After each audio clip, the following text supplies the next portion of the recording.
Hey, I'm off the beaten path today at the Urban Court. Yep, downtown Medford. We're going to talk about a new movie that we all completed. It's getting ready for its world premiere. I'll tell you guys who these people are and when the movie appears. We'll be right back.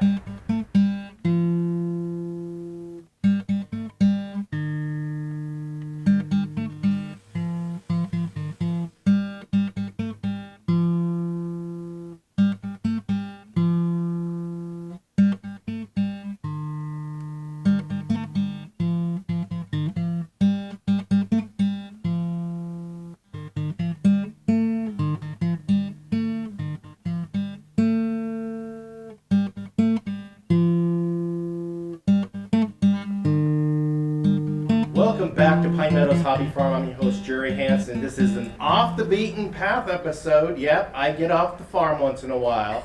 And as you guys know, if you've been following me for any length of time, you know I've been making movies. And this gentleman over here has been one of my key movie making buddies that I've been making movies with. Now, I've been talking about a big movie, big film project I've been working on for quite some time. And that is the movie Eve of May. Yep, we went and filmed a little bit of it in my front yard. We filmed it around the valley. And I'm blessed to have my guests here. I have one of my leading ladies in Eve of May. This is Priscilla Quinby. And this is another leading lady, Stephanie C. Jones. And then we've got the writer and director, Ray Nomoto Robinson. Ray, I want to start with you. I want to ask you, what inspired you to write Eve of May? Craziness. I don't know. Let's go there. Yeah, let's go. Should mention where we are. We're at Urban Court. Yeah. We shot a scene here. Yes, we did. It's in Medford, and we shot a scene here. Like a year and a half plus ago, I think. So it's just when you talk about how long it takes to get a film going. It's been over a year and a half since we shot here. And ironically, Finally, that scene, all three of us were in that scene. I was there briefly, but all three of us were in that scene right That's here. right.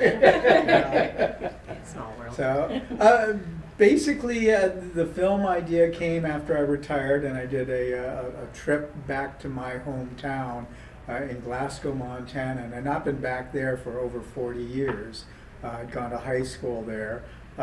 So it kind of grew out of that story, that adventure. And I did want to do something because I did retire from my day job, and I think so many of us filmmakers always have the day job.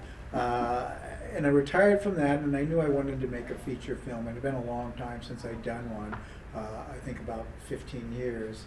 So I wanted to do a feature-length project, and I wanted to do something that was more personal to me. And this is the story that came out of it, and it just included a lot of places and people in my life. So very much a personal story, and I hope that the viewers can connect with it with their own lives as well. It's got a little bit of everything in there. I'll call it a dramedy musical. Well, I don't know. It has music. I've been calling it a dramedy. It does have music in it, but I don't know that I would necessarily call it a musical. Yeah. And I guess as I approach that, it's sort of like there's humor in it because there's humor in life. There's tragedy in it because there's tragedy in life. And there's music in there because for all of us, we tend to bring music into our lives. That is a huge part of I think everyone's life is music. So in some way. Well, I think the movie played out very well. It's finished. It's all wrapped up. It's getting ready to go towards film festivals right now. And we're going to talk about that in a minute. But I want to talk to Priscilla and Stephanie. You guys did a phenomenal job at bringing the character to life on screen. Both of you. Thank you. Thank you. What was the most memorable part, Stephanie, of that movie? You know, I really enjoyed the car scenes where we get to sit in a car and have conversations, and there's a lot of silly things and heavy things and that are discussed and that happen. And I just feel like it's really wonderful when you get to get along with your co-actor so well. I've known Priscilla for years from other things, projects we've done together. But it was just really comfortable. Ray's a great director. I worked with him before, and it just made it very, just like family. It was like a family road trip, and then we happened to have a script that we were discussing for our characters. So I really liked the car scenes. I thought they felt really honest and enjoyable. Priscilla, I heard you were brought in at the last minute. We had a big change in. That's true. Yeah, tell us about that. I mean, I was pleased that whoever the backers are were willing to take a chance on me. I've been acting for decades, but not very much film experience. So this was a real earn while you learn experience for me. And luckily the character was not super different from who I am. Or I'll amend that by saying the director allowed me to bring myself to the character. You know, he didn't have a rigid idea outside of the story of who she was, so I could be myself. But yeah, that was an interesting going in a week from doing 2 scenes in the movie to doing every scene in the movie except for one. But boy, talk about memorable scenes. I mean, the scene outside the police station was memorable. It was mostly Stephanie. I was in it, but that was very memorable for me. And also, my scene standing next to the grave in the graveyard was very memorable too. It's amazing because, you know, Ray, not having worked with me before, you know, wanted to be sure that I was comfortable getting emotional about something. And of course I was. But what I didn't expect in the graveside scene was to feel that what the emotion, the emotion that came up for her was really rage, not sadness or regret or, you know, any kind of victimhood at all. I sort of found out in that moment that she had regressed to a place where she was being fueled by her rage over the past. And that was, I really like it when that you find out when you step into the shoes and you feel what they're feeling. Yeah. I wanted to mention there was another actor that was involved in that, and that was Kirk McKenzie. Yes. He couldn't be here today, but Oh, too bad. Kirk, man, he brought. It was a threesome. They all melded together perfectly, in my opinion, because it really brought the story together. As Ray was trying to bring it out in the script, you guys really brought it to screen, really phenomenally. And he was so much fun to work with. It was, yeah, very easy to work with. Ray, the film is, it's all in the can, it's wrapped up, we're done with it. What next? What's now? Who knows what's next? You know, there really are so many other projects out there, but as far as this one goes, you know, we do premiere on Monday, the 20th, in St. Petersburg, Tampa Bay area. And then on the 27th, we're in Oklahoma, Muskogee, which is a town just outside of Tulsa. 27th of January? March. March, yeah. in Muskogee, Oklahoma? There are still a number of film festivals I'm waiting to hear back from. Some of those will actually happen in March as well. So, Oh, wow. So there may be multiple film screenings all in March. I don't know yet. I should find out fairly soon. And then around June is when I'll look at distribution, streaming services, that kind of thing. The exact path that'll take, I'm not sure yet, but you know, a couple different ways to go with that. So we'll see what happens. Still a lot of people to talk to about that, but the main thing was to start getting it out there into some film festivals, and then we'll see where it goes. Very complicated process. Yeah. It is. It is. I had a meeting Zoom, actually Facebook Messenger video. First time I'd done that with somebody in Spain earlier today about doing a project here, and we just went through all those different steps: distribution, and then just pre-production.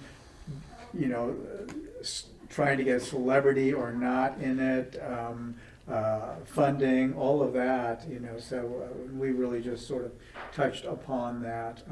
But that is something that may happen. I mean, they're targeting September to film around here. We'll see. But there's all these different ones. Can't you put your people on that? I will put my People people take on care that. People, can you look into that? All my people have their Okay, people or something. it's a period piece. You like period Oh, pieces, I love don't period you? pieces. Okay. It'll be in costume. All right, yeah. So late 1800s, Western U.S. Very cool. Nice. But yeah, it does get very, very complicated. All the steps that you go through to get a film, especially a feature film made. You know, and I know a lot of people, including myself, you do short films and you love doing short films, but they can be just very simple in a way, but it is like that exponentially more complicated once you do a feature film, you know, especially if you want to get it out there for distribution. How long is the Eve of May run? 90 minutes and close to enough seconds to call it 91. So I had to officially mark it down to 90 minutes because there's one film festival that wouldn't take films over 90 minutes. No. So, okay, I better trim that Well, down. you We'll won't just fuck that a little bit. Okay, it's 90 minutes. It's not 90 minutes and 47 seconds. So 90 minutes plus a little bit. Yeah. Now you brought some clips with you today. Yeah. Why don't you let's show a clip and you explain. We'll be right back and we'll talk about that clip. I knew they were going to bury Bobby today. I wanted to be here before the worms could get to him. You ready to go home? Yeah, that was the only grave I had to spit on. This was actually a nice place to grow up. So no regrets? Oh, I have all kinds of regrets. If I could live my life over again, I'd do lots of things differently. So that means I have regrets, but I accept that things unfolded in my life as they did, and there was a lot of good. What is, is. How about I drive the first leg? Sure, that'd be fine.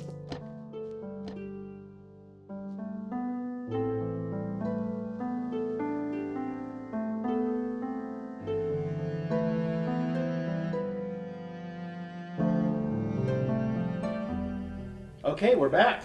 We are back, and actually that clip, since Priscilla had brought it up, that is the very end of the scene at the cemetery when you were back in the car and you confessed to Stephanie that you knew he was going to be buried that day, that it wasn't just you happened upon it and you attended, that you knew he was going to be buried that day, and that you had been there because you wanted to literally spit on his grave.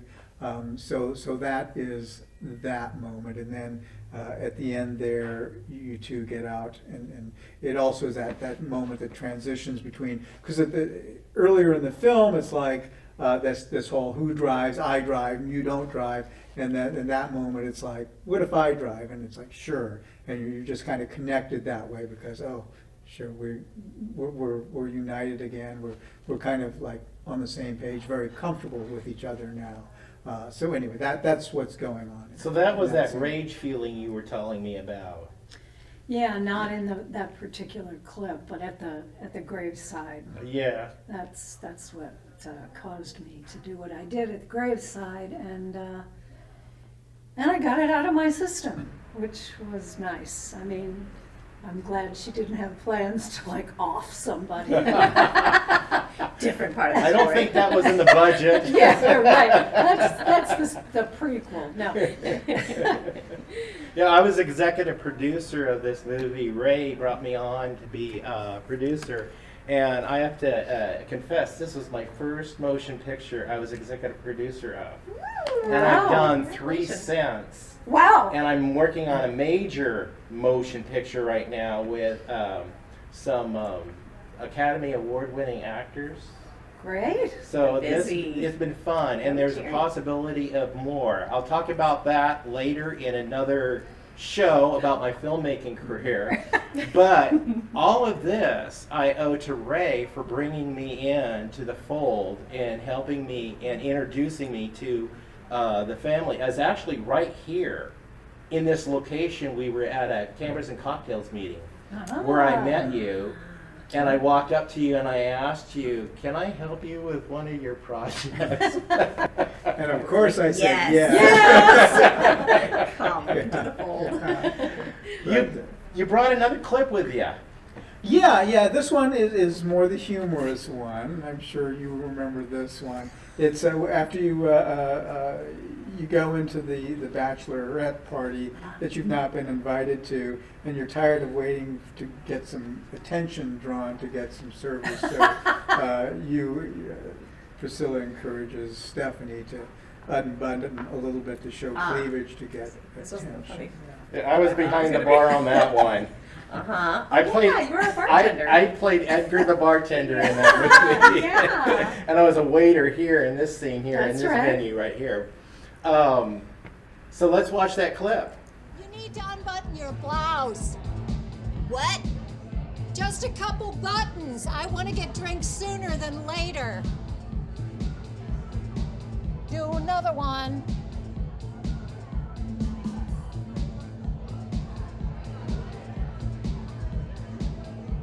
Hi, what can I get you? Can I get a red wine and a gin and tonic, please? Sure. Thank you. I used to be able to pull that trick. I don't think I could unbutton down far enough to show any cleavage these days. Oh, leave them out. Enjoy it while you can. Who knows? Maybe the drinks will be free. Okay, we're back. What I remember most, you guys were great. I mean, it's so smooth what you guys did. To me, the most difficult part of that actually was to get Jerry, who was playing the bartender, to get that right look down where he's kind of dodging his eyes down really quickly. That was the shot, that was the part that was actually most difficult to get, was to him to look down. Now and he's back talking up. about Jerry Lancaster, not me. Yeah, Jerry Our other Lancaster. Jerry. The other The other Jerry. Jerry. But I remember that was like, no, that's not going to work. It's not, it's like that quick timing. Maybe Jerry's just used to doing that so fast that you don't pick it up. He's Or trained so to do slow that he doesn't care. Or so slow that he doesn't. Yeah, that would be more like Jerry. So slow that he doesn't care. But you got to quit staring at a certain point, Jerry. But I do remember that was like, oh, we got to get that look in there, Yeah. otherwise it just doesn't work. How many buttons did you undo? It was funny. It was a Not good enough scene. in some people's opinions. But yeah, no, it was funny. It was, Ray writes some really good little bits in the movie, so it's Yeah, really it's fun really to kind of good. get those. A lot of that is written off of life experiences. Oh, okay. That Things that whole- you hear, and yeah. That whole setup Yeah. with the stripper, and that was, the whole scene was. He was We had a great very stripper. athletic We in had a the great scene. stripper. Yeah. Get yourself a good stripper for those scenes. He was great. He was fabulous. It was Oh, really yeah. fun. What you didn't know is your wife was on set, and her and I that was the night I met her, Mhm. and her and I were having a conversation while you were filming the stripper scene. Ah, I didn't know Okay, this. and she's sitting at the bar, I'm standing there talking to her, whispering, of course, it's quiet on the set, and I'm telling her, she says, "Stop, Jerry, you're creeping me out," because I'm saying, it would be really cool if Ray could take the camera, lower it, and put the guy on apple boxes and get a shot right between the legs of the audience. And he did. As soon as I told Marianne that, he did. He did exactly that. He goes, "Jerry, you're creeping me out." So Ray and I think, good minds think alike. Yeah, that's he right. works in Noble Fox now, by the way, if you want to see him again. Oh, does he? Yeah. Yeah, I'm gonna have to Last go time I by. saw him, yeah. We have to go by and Oh my see him. gosh. That's a good restaurant. Yeah. He doesn't strip there, he just serves food. Okay. Okay. I was gonna say, that's a concrete it. floor. That would be painful. Yeah. You brought one more clip with us? Yes, I did. Oh yeah, and this is a very simple little piece, but it goes back to the music end of things. And I did want to include music in this. I know how important music has been in my life, even though I know nothing about music except that I do enjoy music. And so this is a very simple one where Eva Mae is in the house she grew up in, and she sees the piano that she had learned to play piano on, and she goes in there and just starts playing the piano and begins singing.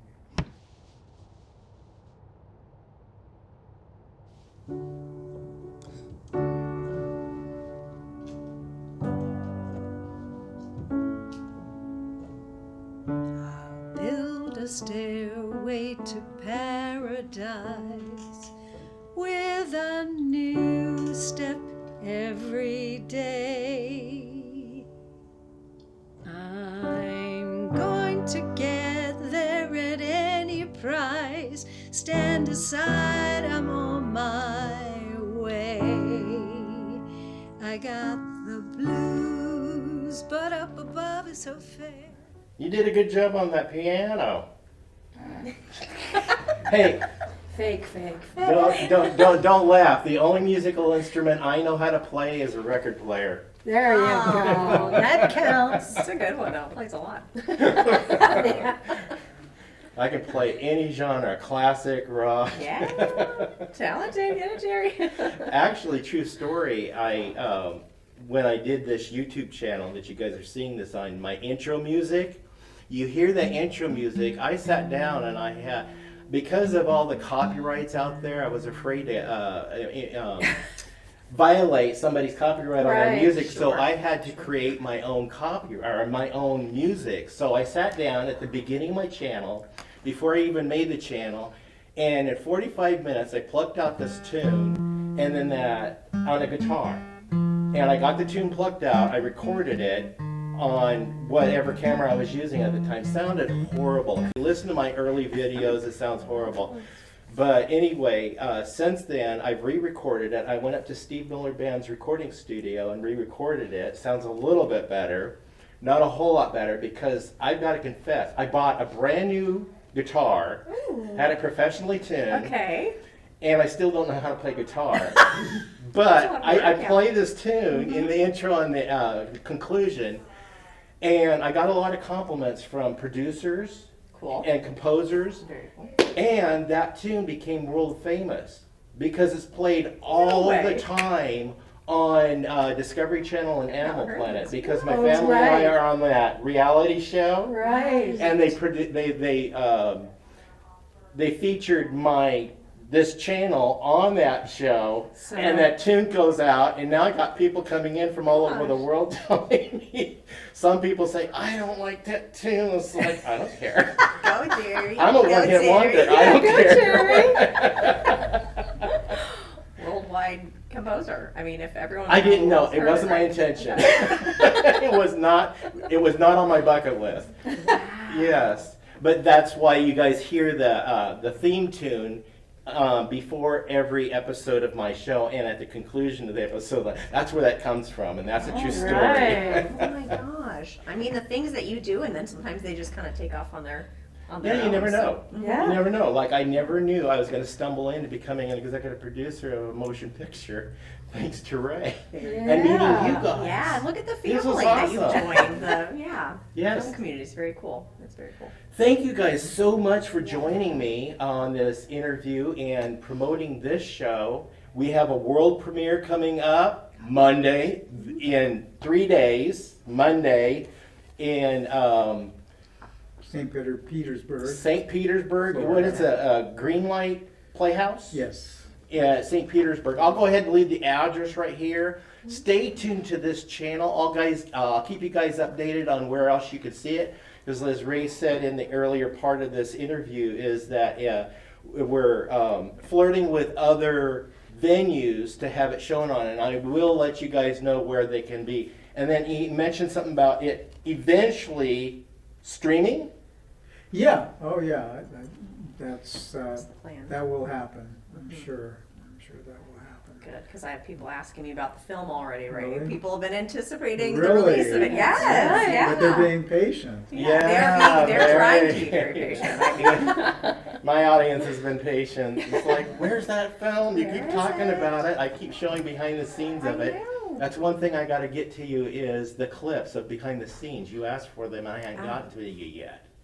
Oh. So when I return your thumb drive you gave me, I'll go ahead and return those clips. Oh, yeah, that'd be great. With some added goodies on there, because this is your first project too, so it's I bet people are excited. Yeah, This this is kind was of your my first major project. Then I've done 2 more since Right. with Greg Franklin. We actually filmed. Well, actually, we're having a screening in the same venue because we filmed it right here. Oh my gosh. It's another film that I did, but I did He 2 was films so with great, him. Ben Franklin. Yes. And then this big major picture that Ray and I just wrapped up, and Stephanie. I was and an I were in extra. it, yeah. Timberlands. Oh, Yeah. cool. It's gonna be So beautiful. I'll keep you guys updated on all of that. So stay tuned right here at Pine Meadows Hobby Farm. Well, thank you, Ray, for joining me. Thank you. Anything? And thanks for bringing us together again. Yes. It's been This is a while since this group has been Yes. together, and looking forward to what they're doing next. I get to see Priscilla on stage in a few months. Priscilla, what are you doing? Disaster at the cabaret. Cabaret in Ashland. So if Yeah. you guys live locally, go see Priscilla Quinby at the Cabaret Oregon Theater Cabaret Theater. Mhm. in Disaster. Ashland, Oregon. The name of the show is Disaster. Disaster. Typecasting. That's good. Oh, You're like disaster? I'm here. I'm all over it. You're typecasted. I keep getting casted as bartender. There you go. Yeah, that's between Ray and Greg because I was a that's bartender in the Jerry. last movie. Oh, and in the Timberlands, I wasn't the bartender. I was just what do they call it, barfly? Oh, yeah. yes. Yeah. Barfly. Wait a minute, they're taking you away from the bartender job? Yeah, I sat on the other side. gonna I talk was to the someone about recipient this. this time. Anyway, that was fun. Because you're a think good with- people person. with Timberlands, it's kind of a nice lesson in that, this film came into the Rogue Valley, and it was like a low budget movie, but I found out about it, and I knew one of the people through my wife, actually. I kind of connection with one of the writer directors. And so it's, oh yeah, I'd love to help out, I'd love to be involved. And it's like, that was it. And it's later on that and I want to let people know, it's not because, when you go, oh, you have an Oscar winner in this film. It's not that. It's like, I have a passion for working on films. It's not because, there's a celebrity involved. But it is nice when you go, oh, I did not know that, and now you're working with these people that have such a vast amount of experience that it's like that's not why I'm here, but it's a nice extra, and I guess I say that because I know some people weren't going to get involved with that production that we were talking about. But it's like a missed opportunity because, if you have a passion for it, everything else just kind of comes, Yeah. All the other benefits happen. So I just want to say, low budget movie, get involved because you have a passion for it, not because you think you're going to be working with some celebrity. You got to really enjoy the process. Stephanie, do you have a project coming up? I do not, as of right now. I'm in talking with a couple people on a couple different projects that aren't allowed to be discussed quite yet. But yeah, nothing solidified, unfortunately, that I can't share and gab about. So, but I hope to. I Fair hope enough. to. I've been loving film so much. I do a lot of theater locally in the area, and I've been rolling When over she's around. when I'm around, When she's I'm not in the jet state. setting. I'm visiting family all over the country. But yeah, I really love film. Like Ray was saying, there's a lot of magic to this craft, and it's a huge project, and it takes a lot of people and all the efforts and all the skills and all the talents, and you come out with a really cool production. So Yep. yeah. So thank you guys for joining us. Thank you guys for joining me and sharing with my audience. You bet. Well, I'm Jerry Hansen, your host. This is Pine Meadows Hobby Farm in an off the beaten path episode. Stay tuned to more videos. You could do that by subscribing, clicking that bell icon. That alerts you to new videos as I upload them. Hey, give me a thumbs up, click that share button. Sharing my videos on your social media platforms helps us out a lot. Remember, be safe, always be kind. I'll see you guys in my next adventure. Bye-bye now. Cheers, everybody. That's a nice sound, yeah.